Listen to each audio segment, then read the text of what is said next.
शेषदेव यज्ञ कामदेव ओडिशा कनिष्ठ शिक्षक संघर सभापति। प्रेसमिट जो डाकिचु से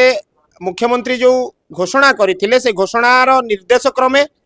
2 एप्रिल 2026 रे विद्यालय गणशिक्षा विभाग तरफ एक विज्ञप्ति प्रकाश पाइला एवं किछि दिन परे से जो विज्ञप्ति प्रकाश पाइथिला तापर नहीं कि केस है मान्यवर उच्च न्यायालय से रोक लगेले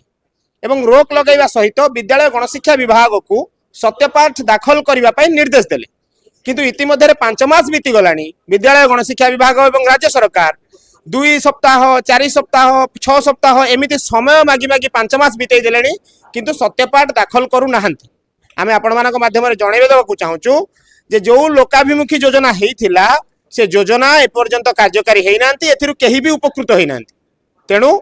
जदि आगामी गुरु दिवस सेप्टेम्बर 5 भितर माननीय उच्च न्यायालय ठारे सत्यपाठ दाखल न करा जाए एवं आमर रोक को न उठा जाए ताले आमे राज्य सरकार को जणै देबाकू चाहूचु जे आगामी दिन आमे आंदोलन करिवु एवं राज्य रे जोठी भी 13,000 कनिष्ठ शिक्षक माने अछंती चाकरी करचंती से विद्यालय सब बंद रहिबो एवं पाठ पढ़ा ब्याहत हो।